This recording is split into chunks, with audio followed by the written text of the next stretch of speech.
مثلاً قرآن پاک میں نمرود کا واقعہ بیان ہوا، قارون کا ہوا، فرعون کا ہوا، یہ انفرادی شخصیات کے واقعات ہیں۔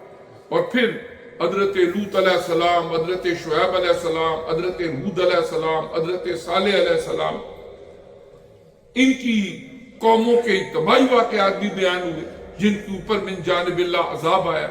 تو کیا تھا کہ جب بندہ اکڑ گیا، شیطانی طریقہ کار اختیار کیا، تو پھر اللہ تبارک و تعالیٰ کے کار کا شکار ہوا۔ وہ غفور بھی ہے، رحیم بھی ہے، جبار بھی ہے، قہار بھی ہے۔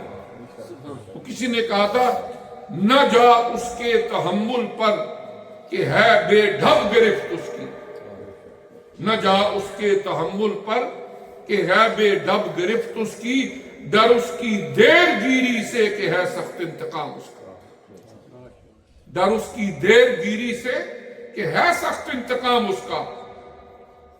بندہ پیدائشی طور پر کمزور ہے، اور یہ دنیا کے اندر اگر اللہ تعالیٰ کچھ عطا کر دیتے ہیں، اگر صحت دی ہے تو یہ اس کی نعمت ہے، دولت دی ہے یہ اس کی نعمت ہے، اقتدار دیا ہے یہ اس کی طرف سے آزمائش ہے۔ اس کی وجہ سے انسان اتنا متکبر ہو جائے کہ زمین پر اپنے آپ کو خدا بنا کے لوگوں کے اوپر اپنی خدائی جو ہے اس کی حکومت کرے۔ تکبر میں آ کر اللہ تعالیٰ نے ہمیشہ اس کا انجام انتہائی برا رکھا، اور انسانی تاریخ گواہ ہے۔ سکون اسی نے پایا جس نے اپنے آپ کو خدا کا بندہ بنا کے رکھا۔ جس نے بندوں کا خدا بننے کی کوشش کی وہ دنیا میں بھی ذلیل ہوا، آخرت میں بھی ذلیل ہوا۔ کیا کہا تھا فرعون نے، انا ربکم الاعلی، موسیٰ علیہ السلام کے دور میں، کہ میں کوئی عام سا رب نہیں ہوں، میں بڑا اعلیٰ رب ہوں۔ تو جب بحر احمر کی موجوں میں غرق ہو رہا تھا تو کہتا تھا آمنا برب موسیٰ و ہارون۔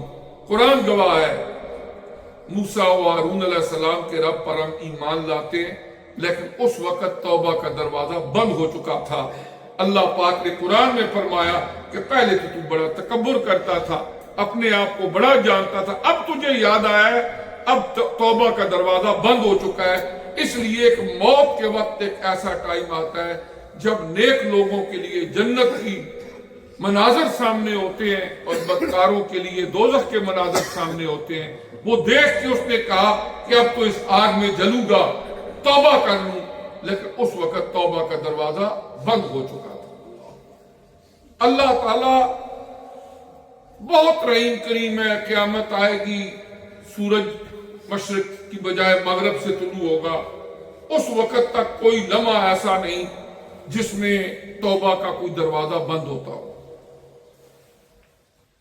حدیث میں آتا ہے کہ وہ وقت آئے گا جب سورج مغرب سے طلوع ہوگا تو بحیثیت مجموعی سارے انسانوں کے لیے توبہ کا دروازہ بند ہوگا، اور انفرادی طور پر بندے کے لیے توبہ کا دروازہ اس وقت بند ہوتا ہے جب عین موت کی گھڑی ہوتی ہے۔ حدیث میں جس کو غرغرۃ الموت کہا گیا کہ پاؤں سے روح نکلنی شروع ہوتی ہے، جب یہاں گردن تک پہنچتی ہے اس وقت گلے سے بال کا گرگر کی بھی آواز آتی ہے، اور عربک میں حدیث میں بھی اس کو غرغرۃ الموت کہا گیا ہے۔ پھر سر کے اوپر والے حصے سے روح اوپر نکل جاتی ہے، یہاں تک جب پہنچتی ہے پھر اس کے سامنے کچھ مناظر ہوتے ہیں۔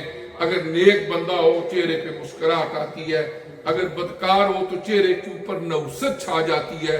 اقبال رحمت اللہ علیہ نے بھی کہا تھا، نشان مرد مومن باتو گویم چو مر گایت تبسم بر لب اوست، کہ بندہ مومن کی نشانی میں تمہیں بتاتا ہوں کہ جب اس کو موت آئے گی تو اس کے چہرے پر مسکراہٹ ہوگی، اور اس مسکراہٹ کی وجہ یہی ہوتی ہے کہ جب اس کو جنت کے مناظر دکھائی دیتے ہیں تو اس کا چہرہ مسکرا پڑتا ہے، رحمت کے فرشتے نظر آتے ہیں، اس کے چہرے پہ مسکراہٹ آ جاتی ہے، اور اسی حالت میں اس کی روح اس کے کف سے انصری سے پرواز کر جاتی ہے۔